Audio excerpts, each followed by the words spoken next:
प्रत्येक नगरपालिकेमध्ये आमच्याकडे नगराध्यक्ष आणि नगरसेवकांचे उमेदवार आहेत आणि अनेक नगरपालिकेमध्ये आमच्या कार्यकर्त्यांनी असं सूचित केलं आहे की आम्हाला कोणाबरोबरही युती करायची नाही, आम्ही स्वबळावर निवडणूक लढवणार आहोत.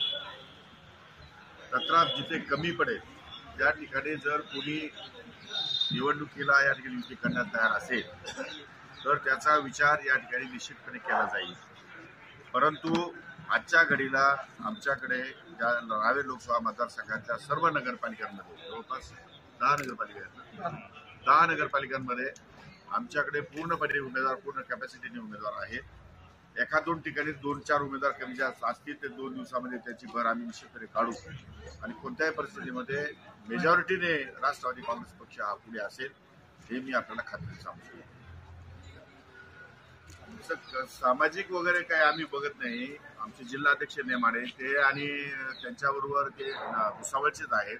त्यामुळे भुसावळमध्ये त्या सगळ्या लोकांबरोबर उमेदवारावर बसून ते चर्चा करतील आणि चर्चेनंतर ते फायनल दादा आणि मी, अनिल पाटील आणि मी, आम्ही दोघं जण बसून त्यावर एक पद तयार करू आणि आम्ही निवडणुकीला सामोरं जाऊ आणि त्यामध्ये भुसावळ नगर परिषदेमध्ये 100% राष्ट्रवादीचा झेंडा फडकेल अशा प्रकारची परिस्थिती आज तरी या ठिकाणी आहे.